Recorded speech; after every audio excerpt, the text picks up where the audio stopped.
हाँ दोस्तों, हमें पता है कि इंटरनेट पर दिखाई गई हर चीज पर हम विश्वास नहीं करते, लेकिन हमारी टेक्स्ट बुक का क्या, जो हमें बचपन से रटाई जा रही है। जी हाँ दोस्तों, बचपन से ही रटी रटाई चीज कभी कभार गलत हो जाती है, फिर चाहे वो ग्रेट वॉल ऑफ चाइना का स्पेस से दिखना हो या फिर जीनियस एल्बर्ट आइंस्टीन का स्कूल में मैथ में फेल हो जाना। इसलिए दोस्तों दिल थाम कर बैठना, क्योंकि आज हम आपको उन सबसे बड़ी झूठ के बारे में बताने वाले हैं जिन्हें आप सदियों से सच मानते आ रहे हैं, और अंत में जो सच्चाई हम आपके सामने रखेंगे उसे जानकर आप हंसी से लोटपोट हो जाएंगे। दोस्तों, अगर हम आपसे पूछें कि इजिप्ट में बना पिरामिड किसने बनाया था, तो हमें पता है कि आप यही जवाब देंगे कि इजिप्ट में रहने वाले मजदूरों ने मेहनत करके इस पिरामिड को तैयार किया था। लेकिन हम आपके इस भ्रम को तोड़ते हुए ये कहना चाहते हैं कि ये बिल्कुल सच नहीं है। असल में इस पिरामिड को बनाने वाले ज्यादातर लोग दूर ही नहीं थे। जी हाँ दोस्तों, इस पिरामिड को बनाने के लिए एंशिएंट इजिप्ट की अच्छी खासी पॉपुलेशन ने अपने बढ़ चढ़कर योगदान दिया था, जहाँ करीब 85 साल तक इसमें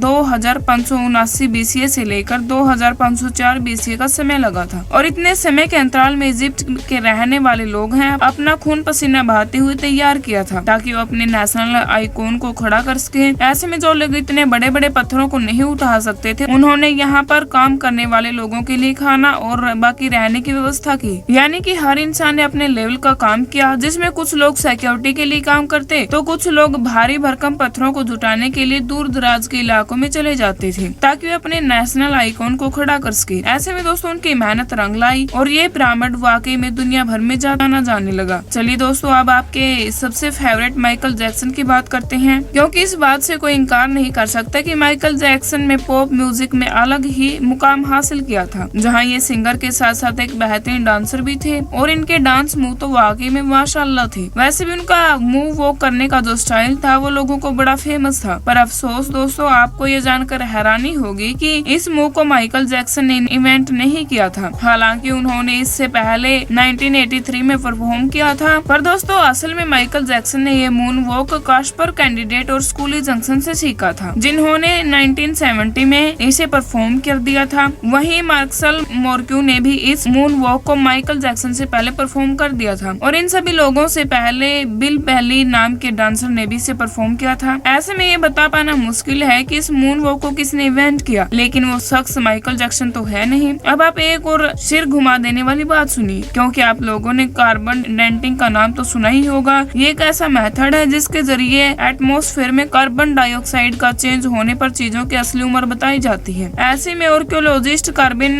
डेंटिंग का इस्तेमाल करके ये पता लगाते हैं कि उनके द्वारा खोजी गई चीजें कितनी पुरानी है, और इसी वजह से हम भी आपको जितनी भी चीजें की जानकारी देते हैं उनकी उम्र कार्बन डेंटिंग के हिसाब से ही होती है। और विलार्ड लिबिन नाम के जिस प्रोफेसर ने कार्बन डेट्स का पता लगाया था, इस काम के लिए उन्हें नोबेल पुरस्कार भी मिला था। लेकिन दोस्तों दिल थाम लीजिए, क्योंकि हम आपको बता दें कि कार्बन डेंटिंग के जरिए चीजों की असली उम्र पता लगाना बहुत ही मुश्किल है, और ऐसा इसलिए है क्योंकि हर जगह एटमॉस्फेयर अलग अलग तरीके से चेंज होता है। हालांकि कुछ हद तक चीजें सही कही जा सकती हैं, लेकिन अब आप खुद सोचिए कि दो प्लांट हो जिनमें से एक अमेरिका में हो और एक ग्रीनलैंड में, तो जाहिर सी बात है कि टेम्परेचर इफेक्ट की वजह से दोनों के ग्रुप में काफी डिफरेंस आएगा। इसी तरह से कार्बन डेंटिंग का भी हिसाब किताब है। अब चलिए दोस्तों, आपको एक और मेथड बूस्टर स्टोरी सुनाते हैं, जो किसी और की नहीं बल्कि लोकनेस मॉन्स्टर की फेक फोटो स्टोरी है। जी हाँ दोस्तों, जाइस मॉन्स्टर के फोटो को न्यूज़पेपर में दिखाकर लोगों को हैरान करने में कोई कसर नहीं छोड़ी गई थी, और कई सारे लोग तो इस पर विश्वास भी कर बैठे थे। और कई साल पहले गायब हो चुका क्रिएचर अब वापस तहलका मचाने के लिए आ गया है। ऐसे में दोस्तों लोकनेस को स्कॉटलैंड में देखे जाने की बात कही। इस तस्वीर को सबसे पहले रॉबर्ट केनेथ विल्सन ने 1934 में लोगों के सामने रखा था, और करीब 60 साल तक इनकी ली गई तस्वीर को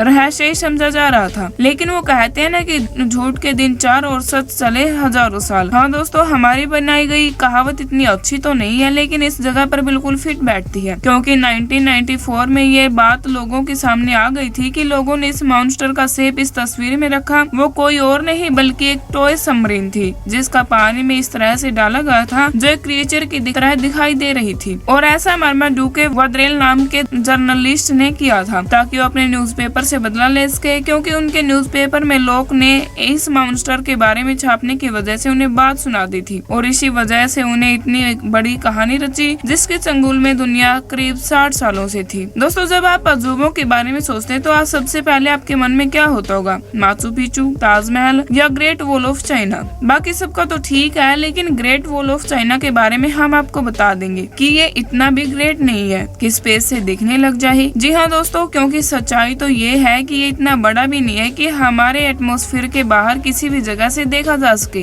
फिर चाहे वो मून ही क्यों ना हो जो हमारे सबसे करीब है। और ये हम अपने मन से नहीं कह रहे, बल्कि खुद नासा ने इस बात को साबित किया है। यह दीवार भले ही 21,196 किलोमीटर लंबी हो, लेकिन अगर हम इसकी चौड़ाई की बात करें तो ये बॉटम से सिर्फ 20 फुट चौड़ी है और टॉप से सिर्फ 16 फीट चौड़ी है। हम आपको बता दें कि ये अनुमान 1754 के आसपास लगी थी, जो चांद पर सैटेलाइट स्तर पहुंचाने के बाद पता लगी। तो ये सिवाय अफवाह के और कुछ भी नहीं है। अब भले ही यहाँ पर करोड़ों की संख्या में लोग जाते हो, लेकिन अब सोचो कि वो चाइना की द्वार पर खड़े होते हैं और स्पेस से तो नहीं दिखाई देते। तो आप हमें ये बता दो कि दुनिया भर में तहलका मचाने वाला कोरोना वायरस चाइना के किस जगह से सबसे पहले फैला था? हमें पता है, आपको जवाब का पता होगा, इसलिए कमेंट बॉक्स में अपना अपना जवाब जरूर देना। जिसके पास ये वीडियो जाएगी वो जवाब जरूर देना। तो दोस्तों आज के लिए बस इतना ही। उम्मीद है कि आपको हमारी वीडियो पसंद आई होगी। अगर हाँ तो इस वीडियो के बारे में हमें कमेंट सेक्शन में कमेंट करके जरूर बताइएगा। और ऐसे ही इंटरेस्टिंग वीडियोस लगातार देखने के लिए हमारे चैनल को लाइक और सब्सक्राइब करना न भूले। तो दोस्तों फिर मिलते हैं ऐसी एक और वीडियो के साथ। तब तक के लिए आप अपना ख्याल रखिए। जय हिंद, जय भारत।